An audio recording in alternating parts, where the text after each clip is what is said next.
નમસ્કાર મિત્રો, સ્વાગત છે તમારું બધાયનું અમારા નવા બ્લોગમાં. અમે ભૂરભાઈને રમાડી અને ભૂરભાઈ કહીનો લબરકિયા લેજો. હવ દાયરાને આપણા તરફથી શ્રી રામ, જય શ્રી કૃષ્ણ, રાધે રાધે, જય માતાજી.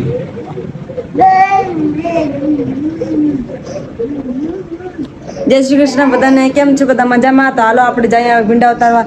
ને શાકનું ટાણું થઈ ગયું છે, તો હાલો હું તમને વાડી બતાવી દઈ આખી. ને આ વર કંઈક આવું ફર્યું કર્યું છે. દક્ષિણ વાડ હતી ને, જો આવો કંઈક ઘર બનાવ્યો છે, કલર કર્યો, કુટી કરી ને વાડ હતી દક્ષની, તો એટલો બધો ખર્ચો કર્યો આપણે. ને આમાં જો કાંકડી વાવી હતી, કાંકડીનું હવે બધું થઈ રહ્યું. 3 વાર બકરા ચડી ગયા છે ને બીજી વાડમાં છે હજી કાકડી ને. કાલ નથી ઓલા દિવસ કાકડી ઉતારી હે ને કાલ ભીંડા ઉતાર્યા હે. 20 ના આજુબાજુમાં કંઈક ભીંડા ના જબલા ભરાઈ ગયા છે. નામ જ ભગવાનને દયાથી થાય હે. એ વ્લોગ તમે જોયા રાખજો, તો અમને કંઈ વાંધો ના આવે.